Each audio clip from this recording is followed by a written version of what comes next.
Hi Arjun, since we're in Kochi for one of the biggest investment conferences out here in the country, and we've been meeting and speaking to the CEOs and fund managers of the biggest financial services company, and a lot of investment advisors are here as well. One of the biggest questions that investors have is how do we select the right investment advisor for us when there are so many out there? Yes, that's a great question. It's a very important question for every investor to ask, right? Because you are trusting your hard earned money with these advisors and the judgments they make for your money, right?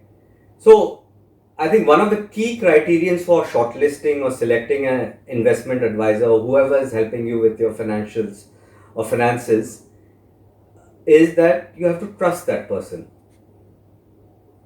And trust has two major components. One is intent and the second is expertise. So let's address the intent part. Now, typically, investment advisors get their clients or investors through references, right? So if you come through a reference, at least you are sure about the intent of the advisor, because otherwise the referee wouldn't have referred you to him or her, right?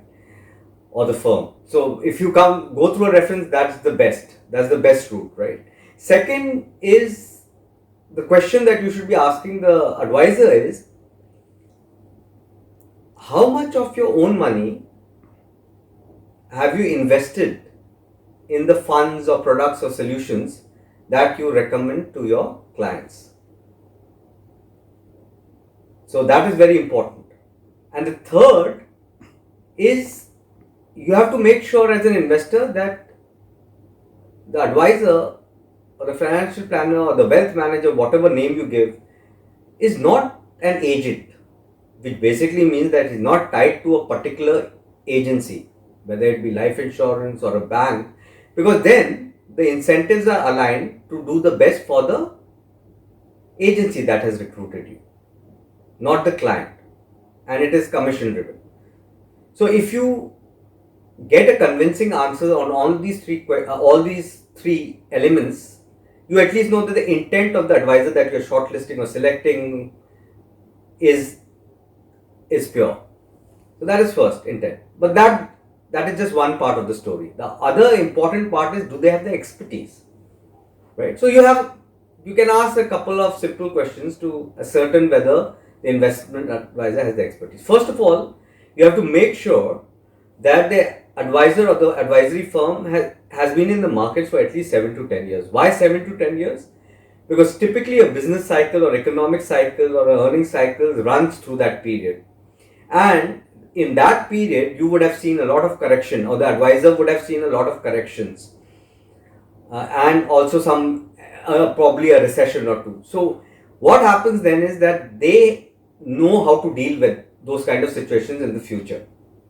They would set a process how to address that in the future. So, you can be rest assured that the advisor is there by your side. That is the first part, right? But the second important question that you have to ask to ascertain the expertise of an advisor is, have you managed the client profiles like myself and the size of the portfolio that I am planning or willing to give you? So suppose I am a CEO of a publishing company for the last I've been in business for 50 years. I myself am approaching 70.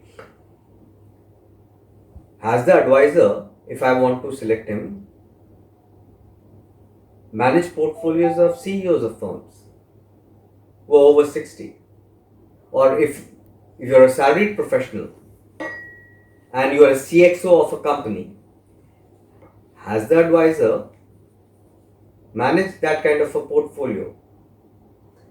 Second is size of the portfolio, right? There's a difference between managing a 50 lakh portfolio and a 5 crore portfolio, right? So if I'm planning to give you 5 crores to manage as a client or an investor, I want to make sure that you have those kind of clients and you have been managing those size of portfolios over an extended period of time. The third and the most important part, I think that this is the must-have question, is what is the succession plan? What if something happens to you? You have the good intentions, you have the expertise, you have the experience, you have my kind of clients.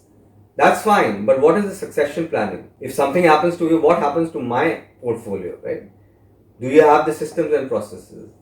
Have you organized or formed a company where I can reach out to if you are not available? So just to summarize again, two main areas that you have to check. One is intent, second is expertise, and I've given three key questions that you can ask in each of those two areas to ascertain if you how to shortlist or select or qualify an investment advisor.